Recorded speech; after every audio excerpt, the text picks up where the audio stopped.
आशीर्वादानं पुन्हा एकदा मुख्यमंत्री झाले ते आपल्या सर्वांचे लाडके भाऊ देवेंद्र फडणवीस बोलतात फलटणकर. दोन्ही हात वरती, जोरदार टाळी आपल्या देवा भाऊसाठी.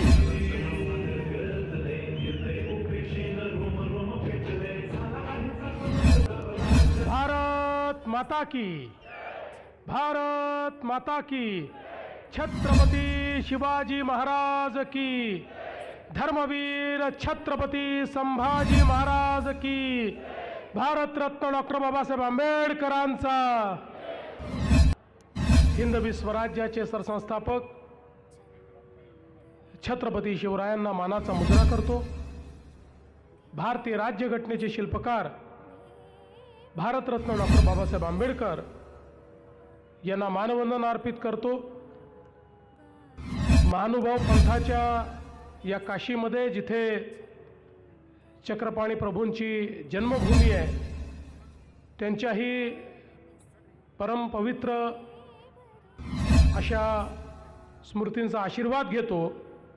आणि आज फलटणमध्ये या सभेच्या निमित्ताने मंचावर उपस्थित असलेले राज्याचे ग्रामविकास मंत्री, या सातारा जिल्ह्याचे सुपुत्र जयकुमार गोरेजी, ज्यांनी खऱ्या अर्थानं विकास काय असतो हे फलटणला दाखवून दिलं, ते आपले माजी खासदार आणि लाडके नेते रणजितसिंह नाईक निंबाळकर, आपले लोकप्रिय आणि कार्यक्षम आमदार सचिनदादा पाटील,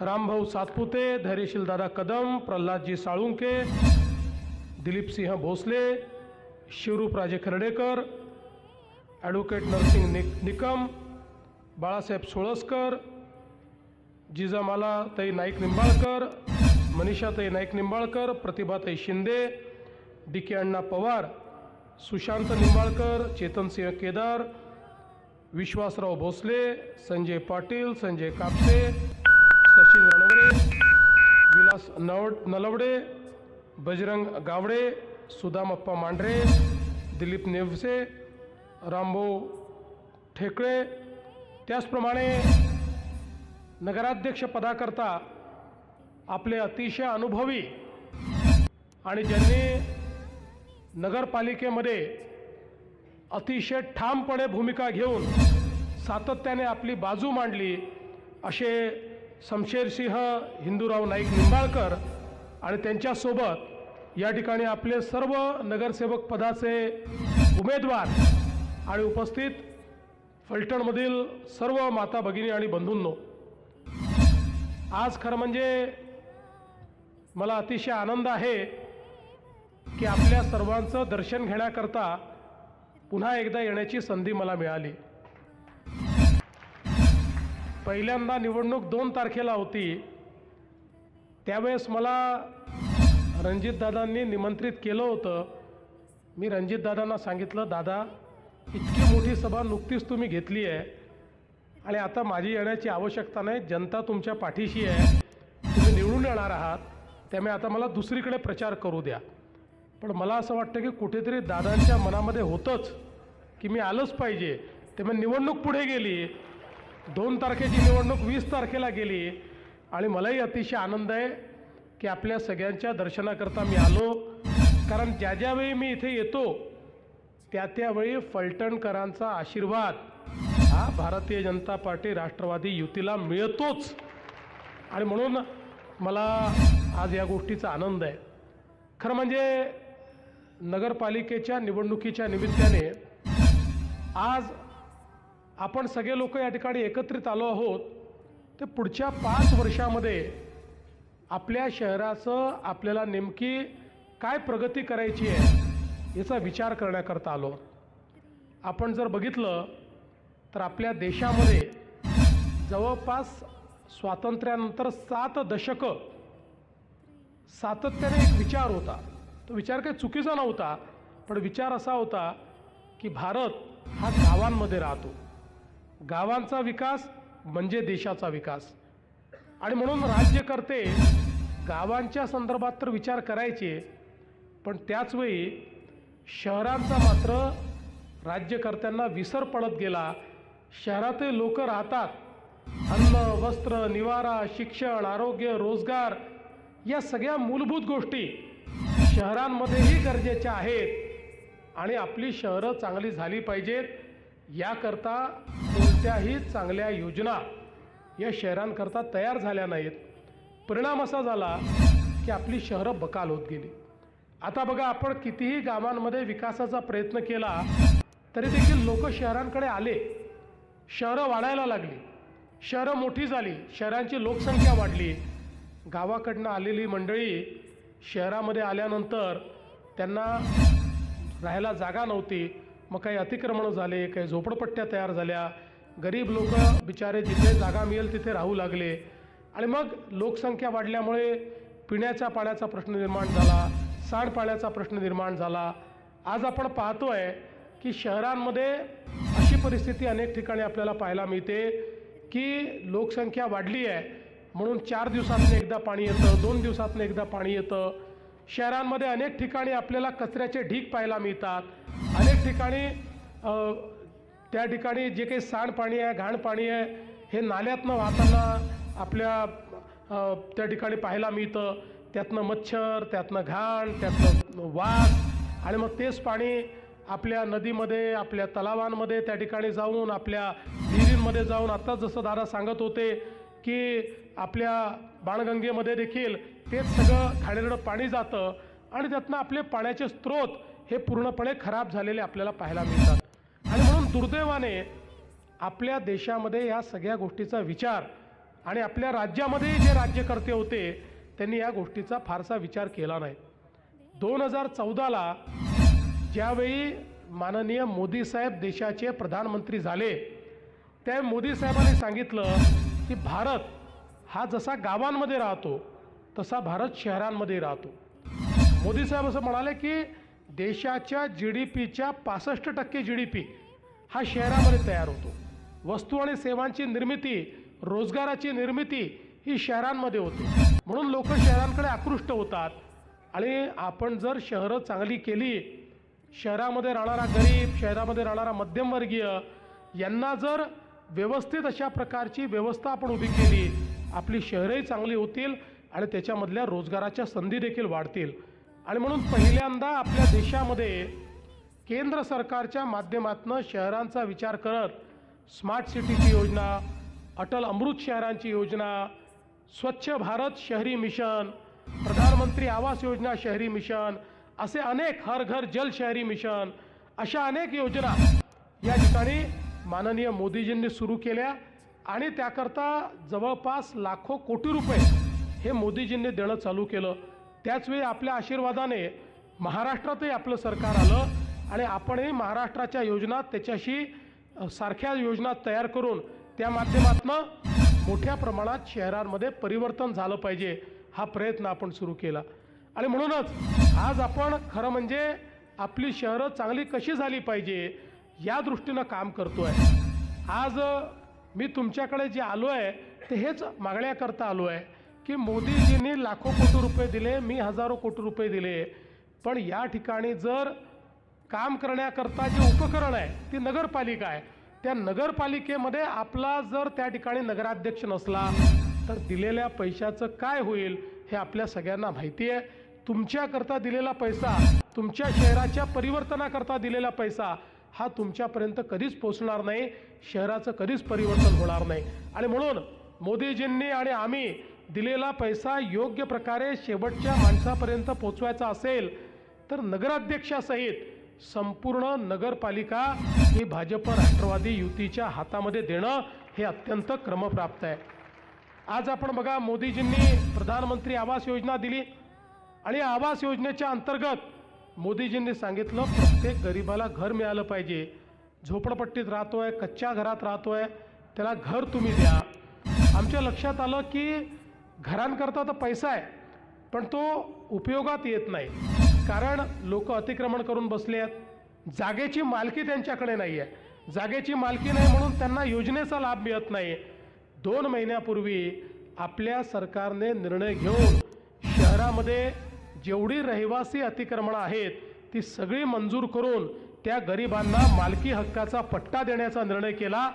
आणि मालकी हक्काचा नुसता पट्टा देऊन आपण थांबणार नाही, तर त्यात जे कच्च्या घरात राहत आहेत त्यांना पक्कं घर बांधण्याकरता देखील त्या ठिकाणी महाराष्ट्र सरकार, केंद्र सरकार प्रधानमंत्री आवास योजनेच्या अंतर्गत निधी देईल आणि त्यातनं मोठ्या प्रमाणात आपल्याला हे परिवर्तन घडवता येईल। आज बघा, आपण पाहतोय की घनकचऱ्याचं व्यवस्थापन एक अत्यंत महत्त्वाचा मुद्दा झाला आहे।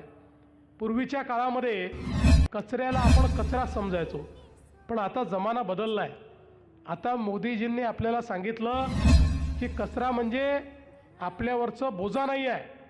मोदीजींनी सांगितलं nothing is waste, everything is wealth. ही वेस्ट नाही आहे, ही वेल्थ आहे। आता घनकचऱ्यावर आपण प्रक्रिया करतो। घनकचरा हा एकत्रित करून त्याच्यावर प्रक्रिया करून आता त्या कचऱ्यापासनं कोळशासारखे पेलेट्स तयार होतात, त्या कचऱ्यापासनं त्या ठिकाणी खत तयार होतं। आपण तर मी मुख्यमंत्री असताना आता महाराष्ट्रामध्ये नगरपालिकांच्या कचऱ्यापासून तयार होणाऱ्या खतांचा एक ब्रँड तयार केलेला आहे की जो ब्रँड त्या खतांना शेतकऱ्यांना त्या ठिकाणी आपण ते खतं देतो। एवढंच नाही तर आता त्याच्या पलीकडे आपण पोहोचलो। हा जो काही कचरा आहे या कचऱ्यापासून आपण गॅस तयार करतो ज्याच्यावर गाड्या चालू शकतात। या कचऱ्यापासून आता इलेक्ट्रिसिटी आपण तयार करतो। आणि म्हणून मोदीजींनी आता आपल्याला इतक्या मोठ्या प्रमाणात निधी दिला। सगळी शहरं ही कचरामुक्त झाली पाहिजे आणि कचरामुक्त होत असताना त्याचं डंपिंग न करता कचऱ्यावर प्रक्रिया करून शहरं उत्तम कशी करता येतील। प्रत्येक शहरामध्ये भुयारी गटाराची योजना ही तयार करून कुठेही नाल्यातनं पाणी जाणार नाही आणि जे काही गटाराचं पाणी हे आपण त्या ठिकाणी जमा करू ते पाणी देखील त्याच्यावर प्रक्रिया झाली पाहिजे। आपल्याला माहिती आहे की या गटारीच्या पाण्यावर प्रक्रिया करून त्यातली जी विष्ठा आहे ती आपण बाजूला काढतो, त्यातलं ऑर्गॅनिक मॅन्युअर खत सगळं आपण तयार करतो आणि आपल्या नाल्यांमध्ये, नदीमध्ये, तलावामध्ये शुद्ध पाणीच गेलं पाहिजे, ट्रीटेड वॉटरच गेलं पाहिजे। आज मला सांगताना आनंद वाटतो की आपण जर महाराष्ट्राचा विचार केला, महाराष्ट्राचं नागरीकरण किती आहे? महाराष्ट्रामध्ये 6.5 कोटी लोक हे 40,000 गावांमध्ये राहतात आणि तेवढेच 6.5 कोटी लोक फलटण सारख्या 400 शहरांमध्ये राहतात। या 400 शहरांचा चेहरा मोहरा जर आपण बदलला तर आपण 6.5 कोटी लोकांच्या जीवनामध्ये एक गुणात्मक परिवर्तन आणू शकतो। आणि म्हणून मागच्या काळात आम्ही जे काम चालू केलं, आज जवळपास 200-250 शहरं आपण बदलली, पण अनेक शहरं अजून बदलायची आहेत। खरं तर आपण जर फलटणचा विचार केला तर या ठिकाणी रणजित दादांच्या नेतृत्वामध्ये गेल्या काही वर्षांमध्ये इतक्या मोठ्या प्रमाणात निधी आलेला आहे। मोठ्या प्रमाणात रस्त्यांची कामं आता या ठिकाणी चालू झालेली आहे। या ठिकाणी फलटणकडे येणारे जेवढे मार्ग आहेत ते सगळे रणजित दादांनी माझ्या आणि गडकरी साहेबांच्या मागे लागून त्या ठिकाणी मंजूर करून घेतले। फलटण पंढरपूर पालखी मार्ग 6,000 कोटी रुपये, फलटण बारामती रस्ता 795 कोटी रुपये, फलटण पुसेगाव परत केंद्र सरकारने तो केला, म्हणजे काम चालू केलं। फलटण आदरकी 350 कोटी रुपये, फलटण दहिवडी 4,000 कोटी रुपये, पाडेगाव ते शिंगणापूर 700 कोटी रुपये, आसुगाव ते फलटण ते गिरवी 250 कोटी रुपये आणि फलटणचे अंतर्गत रस्ते 100 कोटी रुपये। मला एक सांगा, फलटणसारख्या शहराकरता एवढा निधी यापूर्वी कोणी कोणाच्या स्वप्नात तरी आला आहे का? जेवढा निधी आज खऱ्या अर्थानं रणजितदादांच्या प्रयत्नातून, आणि हा कागदावरचा नाही आहे, ही सगळी कामं या ठिकाणी आपल्याला दिसत आहेत। वारकरी भवन असेल, प्रशासकीय भवनाचं काम चाललेलं आहे, महसूल भवनाचं काम चाललेलं आहे। या ठिकाणी 2 पोलीस स्टेशन्स उभे राहिले आहेत। आमच्या पोलिसांकरता उत्तम क्वार्टर आपण त्या ठिकाणी उभे केलेले आहेत। अतिरिक्त सत्र न्यायालय सुरू केलेलं आहे, दिवाणी न्यायालयसुद्धा आपण त्या ठिकाणी मंजूर केलं आहे। आत्ताच मला दादांनी येता येता कानात सांगितलं न्यायालय तर सुरू झाले पण वेगवेगळ्या ठिकाणी आहेत, त्याची आता एक एकत्रित इमारत देखील तुम्ही करून टाका। दादा काही काळजी करू नका, पुढच्या काळामध्ये न्यायालयाची इमारत देखील या ठिकाणी आपण करू। आणि एवढंच नाही तर नाईक बोंबवाडीमध्ये आपण त्या ठिकाणी दादांच्याच प्रयत्नातनं MIDC तयार केली, पण नुसती MIDC तयार करून फायदा होत नाही, त्या ठिकाणी उद्योगही आला पाहिजे। मी तुम्हाला आज सांगत नाही, पण मी मागच्या वेळेस तुम्हाला शब्द देऊन गेलो, त्यानंतर जवळपास 7-8 मोठ्या उद्योजकांची माझी बोलणी चालली आहे आणि मी तुम्हाला दिलेला शब्द आहे दादा, लक्षात ठेवा, त्या ठिकाणी उद्योग आणल्याशिवाय मी शांत बसणार नाही। आपल्या सगळ्या लोकांच्या हाताला जे काम आहे ते मिळालं पाहिजे, या दृष्टीनं निश्चितपणे त्या ठिकाणी उद्योग देखील आणण्याचं काम करू. एक शहर म्हणून ज्या ज्या गोष्टी केल्या पाहिजेत त्या सगळ्या दादांनी या ठिकाणी मंजूर करून घेतल्या. क्रीडांगण असेल, जलतरण तलाव असेल, आधुनिक जिम असेल, अभ्यासिका असेल, नानानाईक पार्क असेल, तारांगण असेल, नाट्यगृह असेल, या सगळ्या गोष्टी वेगवेगळ्या स्तरांवर त्याची मंजुरी ही दादांनी आणि आपल्या आमदार साहेबांनी मिळवली. आणि त्यामुळे आज मोठ्या प्रमाणात या ठिकाणी शहराला शहराचा चेहरा, कारण शेवटी इतकं महत्त्वाचं शहर आहे, इतकं ऐतिहासिक शहर आहे, छत्रपती शिवरायांच्या इतिहासाशी तर जोडलेलंच आहे, पण प्रभू श्रीरामांच्या इतिहासाशी जोडलेलं शहर आहे. आणि म्हणून अशा प्रकारचं हे शहर, या शहरामध्ये मोठं परिवर्तन झालं पाहिजे, शहर शहरासारखं वाटलं पाहिजे, या दृष्टीनं खऱ्या अर्थानं ही सगळी कामं करण्याचा प्रयत्न आपण करतो आहे. आणि म्हणून मी तुम्हाला एवढीच विनंती करण्याकरता आलो आहे की काय टिप्पणी होते याच्याकडे लक्ष देऊ नका. मी तर खरं म्हणजे मलाही या गोष्टीचं अतिशय दुःख आहे की एक आपली माऊली संपदाताई मुंडे डॉक्टर, या बिचाऱ्या त्यांनी एका विशिष्ट परिस्थितीमध्ये आपलं जीवन संपवलं. त्या कोणाकडनं प्रताडित होत्या ते सगळं आता तपासात बाहेर आलेलं आहे. पण अशा परिस्थितीचं भांडवलीकरण करायचं, त्याचं राजनीतीकरण करायचं आणि मग त्या आधारावर कोणाला तरी टार्गेट करायचं, या गोष्टी राजकारणात शोभण्यासारख्या गोष्टी नाही आहेत. शेवटी तपास पूर्ण झाला आणि मी अतिशय स्पष्टपणे आपल्या सगळ्यांनी ऐकलं असेल, मी महाराष्ट्राच्या विधानसभेमध्ये तपासाची सगळी माहिती दिली. आज पुन्हा एकदा तुम्हाला सांगतो, रणजित सिंग नाईक निंबाळकर यांचा दुरान्वयानेही याच्याशी कुठलाही संबंध आलेला नाही. यामध्ये जे आरोपी आहेत 100% तपास पूर्ण झाला, सगळे पुरावे, टेक्निकल पुरावे सगळे मिळालेले आहेत. आरोपींना कठोरात कठोर शिक्षा होईल आणि त्या गरीब माऊलीच्या घरच्यांनाही आम्ही मदत करणार आहोत. पण अशा गोष्टीचं त्या ठिकाणी राजनीतीकरण करायचं आणि त्यातनं कुठेतरी कोणाला तरी टार्गेट करायचं, हे आपल्यापैकी कोणालाही शोभत नाही. राजकारण कुठल्या स्तराला आपण न्यायचं याचा विचार आपण केला पाहिजे. आपण बघा, आता इतके दिवस झाले नगरपालिकेच्या निवडणुका चालल्या आहेत. नगरपालिकेच्या निवडणुकीत आता तरी दुसरा टप्पा आहे. पहिल्या टप्प्यातही माझ्या 42 सभा झाल्या. सगळ्या शहरांमध्ये मी गेलो, कुठल्याही शहरात मी कोणावर टीका केली नाही, उमेदवारावर केली नाही, नेत्यावर केली नाही, पक्षावर केली नाही, कोणावर टीका केली नाही. कारण माझं म्हणणं स्पष्ट आहे, माझ्याकडे विकासाचा कार्यक्रम आहे. विकासाचा कार्यक्रम असताना मला टीका करायची गरज काय आहे? मी जे करून दाखवलं आहे ते मी बोलतो, जे करणार आहे ते मी बोलतो. त्यामुळे कुठलीही टीका न करता खऱ्या अर्थानं परिवर्तन घडवण्याकरता या निवडणुकीत मी आलेलो आहे. सकारात्मक मत मागण्याकरता आलो आहे. ते नालायक आहे म्हणून मला मत द्या असं मी म्हणतच नाही.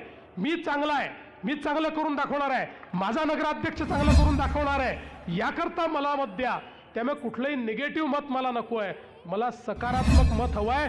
हे सगळे प्रकल्प जर रणजितदादा सचिनदादांच्या माध्यमातून आम्ही केले असतील, तुमचा विश्वास असेल तर आम्हाला तुमचं मत हवं आहे. तुमचं एक सकारात्मक मत हे निश्चितपणे या शहराला, या साताऱ्यातलं सगळ्यात आधुनिक शहर बनवू शकतं. कारण आता ज्या प्रकारची कामं रणजितदादांनी घेतली आहेत, जे विजन त्यांच्याकडे आहे, आणि शमशेरदादांसारखा ज्याला या ठिकाणी नगरपालिका काय समजतं, विरोधी पक्षनेता म्हणून काम करत असताना खऱ्या अर्थानं त्यांनी आपले प्रश्न मांडलेले आहेत. त्यामुळे अतिशय चांगल्या प्रकारचं कॉम्बिनेशन हे या ठिकाणी आपल्याला मिळालेलं आहे. आता ही सगळी बॅकडोर आपल्या हातामध्ये आहे. मी काहीच बोलणार नाही. आपल्याला एवढीच विनंती करणार आहे, 20 तारखेला निवडणुका आहेत, 2 दिवस हातामध्ये आहेत. या 2 दिवसात पुन्हा चिखलफेक होईल, त्याची काही चिंता करू नका. कुठल्याच चिखलाने कमळाला फरक पडत नाही. चिखलामध्ये डौलानं उभं राहतं ते कमळ. त्याच्यामुळे 20 तारखेला तुम्हाला माझी विनंती आहे, सकाळी मतदानाला जा, कुठेही इकडे तिकडे पाहू नका. मतदारच्या आपलं जे वोटिंग मशीन आहे याच्यावर जिथे कमळ आणि घड्याळ दिसेल ती बटन दाबा. कॅन्डिडेट पाहू नका, माणूस पाहू नका, बाई पाहू नका. तुम्हाला माहिती आहे आम्ही जे सांगतो ते करतो. आपण बघा, ज्यावेळेस आपल्या आशीर्वादानं एक प्रचंड मोठा विजय आम्हाला मिळाला आणि हा विजय मिळाल्यानंतर 232 जागा निवडून आल्या, ऐतिहासिक न भूतो. बरेच लोक म्हणायला लागले आता या भाजपवाल्यांना महायुतीवाल्यांना इतक्या जागा मिळाल्या, आता हे पहिले लाडकी बहीण योजना बंद करणार. आता 1 वर्ष झालं बहिणींनो, झाली का बंद? जोपर्यंत तुमचा देवा भाऊ आहे तोपर्यंत ही योजना बंद होणार नाही. पण माझं शमशेर दादांना एक विनंती आहे, दादा तुम्हाला ही जनता निवडून तर देणारच आहे, पण आता माझ्या लाडक्या बहिणींना केवळ लाडकी बहीण ठेवू नका, त्यांना लखपती दिदी करा. आता मोदीजींनी लखपती दिदीचा कार्यक्रम केला आहे आणि गेल्या 1.5 वर्षामध्ये 50 लाख लखपती दिदी महाराष्ट्रात तयार झाल्या आहेत. अजून 50 लाख आता करायचे आहेत. 1 कोटींनी आम्ही थांबणार नाही, त्याच्या पुढे जाणार आहोत. आता दादा तुमच्यावर आहे की या 1 कोटी लखपती दिदीमध्ये माझ्या फलटणच्या किती बहिणींना तुम्ही आणणार, ही जबाबदारी या ठिकाणी तुमच्यावर देऊन जातो. आणि आपल्या सगळ्यांना विनंती करतो, 20 तारखेला तुम्ही कमळाचं आणि घड्याळाचं बटन दाबा. 20 तारखेला आमची काळजी तुम्ही घ्या, पुढचे 5 वर्ष तुमची काळजी घेण्याची हमी मी घेतो. एवढंच बोलून माझे 2 शब्द संपवतो. धन्यवाद. जय हिंद, जय महाराष्ट्र.